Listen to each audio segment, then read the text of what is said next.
Goosebumps is rated Y7 because it may be too spooky for kids under 7. Alright, Goosebumps fans. PopArena did another one, and I am here just to talk about the differences between the book and the episode. Let me tell you, this is one of the ones that was hard to do because, well, usually you're able to go on YouTube and do, and there we go, there's the episode. Not to be a jerk, but the dumbass idiot. Not to be a jerk, but a dumbass idiot. He uploaded it 2 years ago, but yet didn't check his work. Yeah, I think he actually tried to put 2 episodes together, then another 2 episodes, I guess. And the audio sucks. It's like, yeah, you wonder why you didn't get tore down that much? Because the audio sucks. You can't actually hear what they're saying. And then the source that I have, they had part 1, and then part 2 was actually part 1 again. So you can see why in the world it's hard. So actually, I saw part 1, and I had to watch part 2 because of this idiot, and I had to interpret exactly what happened. So if it's a little bit off, just know it's been a long time for me since I actually saw it originally, like a few years ago, because this guy right here didn't actually check his work when it came to uploading. And most likely he is gone without a trace. So anyways, here's the book version. So the book version, we have Sue and Eddie in London, and they're unaccompanied. And this is actually an educational piece of Terror Tower, the debtor's prison. And well, they're on a tour. The siblings was sent, okay, the kids were sent to the tower by their uncle to be smothered to death. Wow, smothered. So we get talks of Edward and Susanna inspired by history. Eddie actually pickpockets. We get a strange man. The strange man has a black cape on with a black hat, basically a black get-up. The kids got separated from the group. The strange man found them. He got 3 stones in his hand. He started doing chants of and it fails and they escape. Yeah, I think because he actually had to put it on the ground. That's the difference. There's a total difference because book version, they had to put the stones exactly in a decent order on the ground. In the episode, they actually can just put it in their hand and have it in a decent order and have it balanced. Yeah, that's one big difference. So in this one where it failed is because Eddie kicked in and ran for it. Okay, so it failed. They escaped. They had to go into the sewers. They found I don't know what that one was. And then a pack of rats actually saved them. Funny enough, in the episode, it was actually Batman who saved them. Yeah, the Dark Knight sent his Bat Army to save them. So apparently, instead of having a bunch of rats, they had bats that they're able to computer generate. So yeah, you see why there's a difference. And anyways, bats are kind of rats with wings. At least they say that sometimes. So upgrade. And they made it out of the tower. They called a cab. They got a hotel. Apparently, their money's ancient. They go to their room. Things aren't as they seem. Their memories are blurry. They eat. The cab driver tries to find them. The strange man returns. Eddie pickpockets the strange man. I think that's what it says. Eddie returns him. Oh, Eddie actually pickpockets him beforehand. So he was able to, even though, wait, didn't you say he just kicked the stones? Well, somehow he was able to pickpocket him after that or something. I don't know. Anyways, yeah, Eddie had to return the items to him. He chants, and they're at the past, 500 years ago. There was a feast. They explore. He eventually found them. She tries to actually flee and pay for refuge, but sadly, the freaking woman took the money, then ratted her out, and then got even more money. Or at least in the episode, she even gets extra money for it. So it's like she basically she just made sure she got lots of money, screwed over this kid who's royalty. Frick that. And it's like, yeah, I'm able to get, so she's smart, but on the other hand, damn. Talk about don't trust that woman whatsoever. Burn her house down. So yeah, now they're at the tower at the top, and we get more Grid, who is purple in a purple outfit, and he tells them all the truth that he sent to them future. He gave them the memories. He kept them safe. And well, the question is, why in the world did he? Oh wait, sorry, that's already in the video coming up. So he restores their memory. Morgred actually refuses to do the magic again because, well, I don't know reasons. And, well, what happened? Oh, yeah. Also, Morgred has the part of where he's like, well, they need me here. I can't go with you. They need me here. And I can't do the magic anymore because if I do, I'll get screwed over, even though technically I should be already screwed over considering Lord High Executioner took 3 stones and went after you. So Eddie actually chants, and because, well, Marloon said, okay, well, how to do the thing is you have to chant and put the stones in the exact order, and Eddie did it, sent everyone back, and the end. There you go. Everyone is now safe, even though Morgrid actually now has to come to grips with, yeah, because he can't return, because if he returns, then Lord High Executioner will take the 3 stones from him again, and then here we go again with this whole crap. So he has no choice but to stay there and hope for the, well, basically he stays there and keeps the kids safe, but is at the cost of where he can't protect everyone from, or be a good Samaritan, be a protector of everyone who's in there back in the days, like back in the centuries. So he has to come to grips with that, and I think he's doing just fine because he's not having a mental breakdown or anything. Now here is the episode version.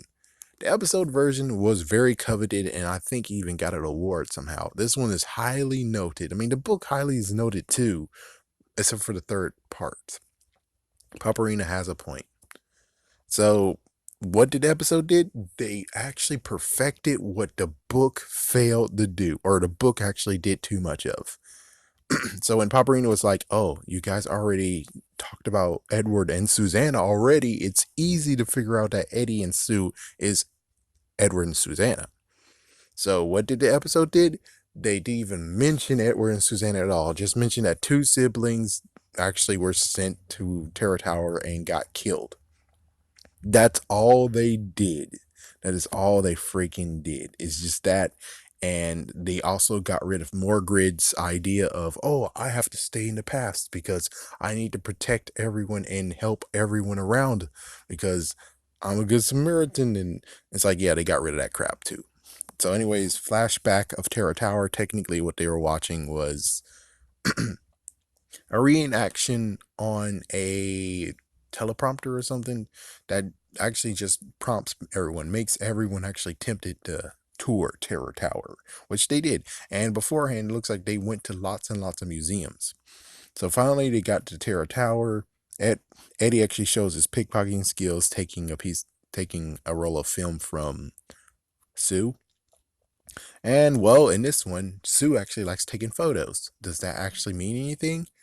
Not really. I mean, it only just adds up to one part of the in the episode. There's all one part. So, anyways, the dad is on business. They don't even say the mom. They just said their dad. They just said their dad. Well, in the book, they mention their parents are in a conference. So the Terror Tower, they looked above and they saw above the friggin' building, which you would figure was just a ghost or some kind of figment, which it turns out that no, it was more the fact of it was phantom memory, if we can call it that. That it was a memory trying to come out, and well, you know. So Eddie hesitates, some goes, they catch up with a tour. The tour guy actually said the 1400s. So six yeah, 6 years, 600 years ago. Actually, no, it's 500 years ago. Okay, never mind. They all are in the tower. The tour guide actually decides to play a trick on the tourists, saying, okay, guys, you're not going anywhere now. We're going to interrogate and torture every single one of you until you tell us exactly why you came here. And it's like, what the freak? And yeah, he was just playing a joke. Let it go to the torture chamber. Eddie is getting a feeling, just the fact that he knows it's a bad place to be, or just the fact that he remembers the past. So a picture is now going to be taken, and well, she took too long. Eddie left, and then the executioner mannequin, if we can call it that, for some reason just actually start to try to attack her, and then didn't try to attack her, and then tried to attack her, and tried to slam his freaking axe right inside of her. She dodged, and of course the tour guide's like, "What are you doing? You're not supposed to be touching the exhibit." It's like, that thing tried to attack me, and he's not listening, and just go. So 15th century and blah blah blah. Strange guy standing there. yeah. So the Lord High Executioner decided to actually just pretend like he's a mannequin, or just stand there, not even gonna say anything, making him think he's a part of the exhibit. Which, yeah, that was pretty stupid, but kind of funny too. So they're truly at the top. They see the ghost again, another ghost, so a phantom memory in the cell, and Tour is gone as soon as they go look. The kids are freaked out. The strange guy is now there. He chants and has the stones. Boing, doing, doing, doing, doing. And the kids actually run for it. Yeah, they were able to actually, while he's trying to actually concentrate, they run for it. They got to the dungeon, and they locked the dungeon door. Now here's the interesting part. They locked the dungeon door, right? Then all of a sudden, Lord High Executioner just opens the door. That is most likely a messed up edit. Yeah. I wish they could at least, just show that he's like Magneto or something. It's like, and it's like open the door, or even better, kick open the door. That would have been cool. Yeah, but the whole he opens the door after they lock the door, that's a messed up edit in itself. That's a real messed up edit. So he grabs Eddie. Sue threw an arm at him. Yeah, she threw a fake arm at him. They escape. He pursues. The camera's now on the floor, so no photos of the past. Damn. He got Eddie, and because they were climbing up the ladder, and then all of a sudden, Bats to the rescue. Yes, the Dark Knight saves. They made it outside of the sewer because, well, they were in the sewer. And it turns out that the night guard is there, even though it's still like it's sunset. So the night guard's like, "Oh, what you doing here?" And they're like, "Oh, someone was trying to chase us." It's like, no, the only person that was here on this freaking premises is me. So I'm gonna call the cops right now. It's like, I hope you guys didn't hear that. It's like, how in the world can you not actually understand what they're saying and not check it out? I mean, it's kind of messed up where you're like, "Oh, I'm going to call the cops on you." And then it's like, well, they're telling the truth, and someone is stealing some good crap from your freaking place you're supposed to be protecting. And most likely you won't find out until like the next day, of where someone actually goes in and be like, "Oh my gosh, someone stole something." And pretty sure you'll get fired at that point. I'm just saying, it's not the freaking boy who cries wolf story or girl who cries monster. It's more the fact of, you need to do your damn job, okay? Because if they said there's someone actually in there, pretty sure you should be. If he tries to do it, Lord High Executioner most likely going to pimp slap him to the floor. I'm just saying, it most likely will happen. So they tried to pay the cab. So the cab driver shows up out of nowhere. They go to the cab driver. They go to the hotel, try to pay him, and failed because, well, ancient money. He gives them 5 minutes. He says he gives them 5 minutes, and he's coming in there. So they have 5 minutes to actually get stuff. So the kids' memories are failing them because, well, they don't remember. They know the room number, but apparently it's vacant. They apparently is getting told that there's no conference, and they don't remember the last name. So it's beginning to be messed up. So that was part one. And part two, so the lady, who actually is very, very rich or whatever, yeah, she actually has a decent amount of clothes, like very, very formal. She actually cuts in the kids, and the kids had no choice but to go. And then also, oh crap, there's a cab driver, so they actually ducked into the restaurant and tried to get a bite to eat. But of course, Eddie has to get some proper clothes, meaning that he needs to get dressed up with a coat. So they're having a panic, trying to actually remember things. At this point, I told you, this is part two. I kind of don't really remember part two too well. And of course, with the guy with no freaking audio to the video, I have to figure it out myself. So If it is a little bit far off, my apologies. The guy over there is an idiot. So they're trying to remember things, flashbacks of the past. They actually see the lady over there, and she looks like she was actually some peasant eating something, and then she reverted back to her normal state. The cab driver actually is coming, and he actually spots them. Meanwhile, in the book, of course, this happened, but they were able to give the cab driver a slip, along with the fact that they were able to actually get a good meal out of this. Yeah, so they actually Dutched on the check, dine and dashed. So he spots them, they run. A lady got screwed over because, well, something spilled over on her, so she has to get cleaned up because something spilled on her blouse. No, not that way though. It's like, yeah, not that way. If you guys are like, ooh, la la, like, nope, it wasn't that way. So they hid in the back area, where usually lots of waiters and stuff and dishwashers. So the strange guy finds him again. Eddie actually took his stones, apparently. Yeah, which in this case, he had them in his hands and he was chanting. Meanwhile, when it came to the book, like I said, he did it on the floor. So he actually now chants and they get sent back in time with some light and stuff. And now they're back in the past with their normal clothes on. They don't actually have their ancient clothes on because that'll happen later, but they have normal clothes, still the clothes that they had for present day. Some kids actually distance themselves from Sue, like as if she has a curse or something. Eddie is missing, well, most likely because the Lord High Executioner had held on to Eddie. So that means that, yeah, Eddie has just been incarcerated, and all he has to do is catch Sue. So people actually leave her presence and actually goes into freaking their house. Other people actually just all of a sudden, all of them just surround and points at her because, well, they're just ratting her out. They're basically saying, "Hey, Lord High Executioner, she's here, she's here, she's here." So this time, the Lord High Executioner, he shows up and he's on a horse. Holy frick. So Sue runs and she bribes a woman. And of course, like you heard in the book, she actually got captured because, well, the woman sucks. And the woman, in this one, we definitely saw that the woman actually got paid. So she got paid by Sue and then she got paid by the Lord High Executioner. So she's making sure she get that money.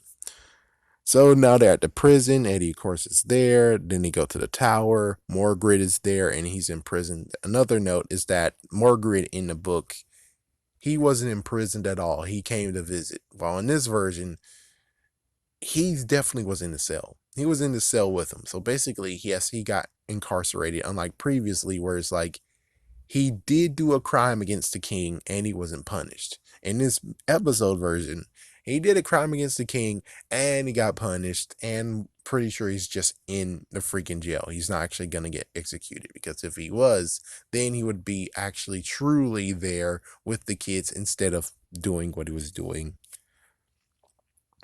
So yeah, Margaret is imprisoned. He apologizes. He informs them about everything. Lord Executioner, we see like back and forth for Lord High Executioner and another executioner is getting ready to kill the kids.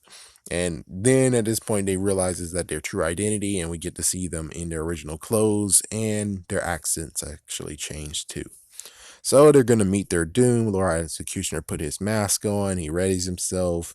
We see all the prisoners because they walk down to where they're going to get killed. And, well, where they're going to get killed, there's a bunch of the prisoners like, so Margaret actually tries to go to the Lord High Executioner and say, hey, listen, they're just a bunch of kids.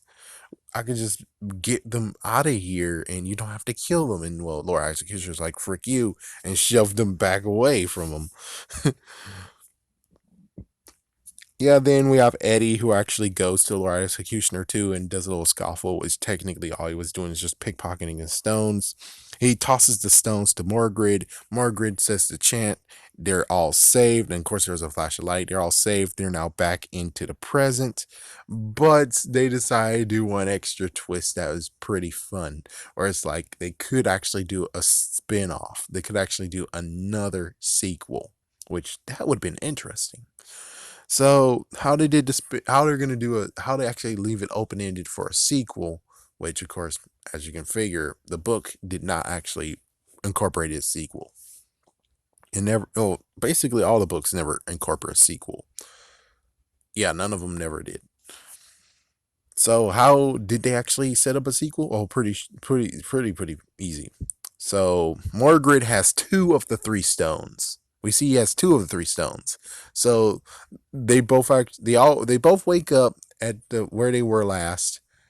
And well, then we have Margaret showing up, and Margaret is now going to be their dad. They actually go back to the tour bus and they get on. I don't know. There was an exchange that I don't know. But of course, this time their minds weren't wiped. And they drive off. Meanwhile, there's the Lord High Executioner with one stone. So, as you can see, they can still do the chase is on. Again, they can still do the chase. So, even Squidjib is like, oh yeah, the writers of the TV show sucks. Well, here is another proof right here that the freaking writers of the freaking episodes know what the hell they're doing and actually fixed. Even though this book doesn't even need to be fixed, all they had to it's like the book. Only thing that need to be fixed is just a more grid and also the fact that they're just already hinting about the kids being the royal family. If they got rid of that, like what the episode did, and even included the fact of here's the open ending of where it's like we can do a sequel if we want to, yeah. I mean, plus it's a little bit more of a twist where it's like they're saved, not a dark ending. Episode version, they're not saved. There's the Lord High Executioner still back in the present, and it's like, well, he needs to return back to the past. That's one interesting part of where it's like, what do you even think about that? It's like, yeah, the Lord High Executioner needs to go back to the past, but he wants to do this job and kill the two children, and most likely kill Margaret as well. So that means that he has to travel back to the past, kill all three of them, and continue on his role as Lord High Executioner until death. Meanwhile, if he actually just stays there and being a complete idiot, he will be replaced as Lord High Executioner, and he'll be just wandering the freaking world until he actually captures them. And so I don't know. The time traveling issue here is the fact of he's able to correct his time, but on the other hand, it's like, yeah, but there is another timeline that's happening without him. But anyways, there you go. There's the nice little cover that we needed to do. Have a scary day and have a scary night, folks.